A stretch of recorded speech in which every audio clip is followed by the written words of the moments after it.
Prince William has staged an intervention in the Israel-Hamas war. The royal called for an end to the fighting in Gaza, where too many have been killed, is what he said.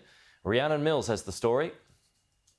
An intervention like this is incredibly rare, and that is because of the huge diplomatic sensitivities regarding the fact that members of our royal family are expected to stay neutral, and of course the complexity around the conflict that's currently going on in the Middle East. So it is highly unusual to have a statement like this one. I will read it to you because it will give you some idea of the strength of the words from the Prince of Wales. He says, "I remain deeply concerned about the terrible human cost of the conflict in the Middle East since the Hamas terrorist attack on the 7th of October. Too many have been killed." He goes on to say, "I, like so many others, want to see an end to the fighting as soon as possible.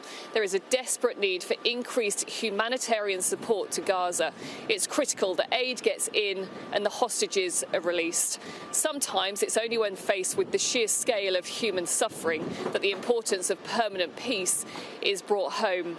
Even in the darkest hour, we must not succumb to the counsel of despair. I continue to cling to the hope that a brighter future can be found, and I refuse to give up on that."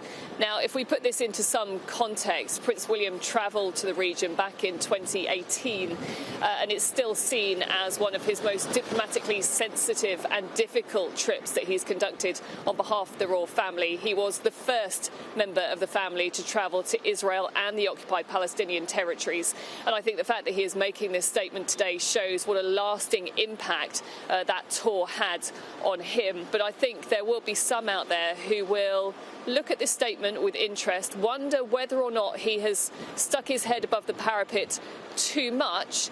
However, I think the palace and Prince William himself are keen to show that they are not taking sides, but it's whether or not people will see that he is potentially crossing the line in some way. It's a very difficult diplomatic tightrope for him to walk.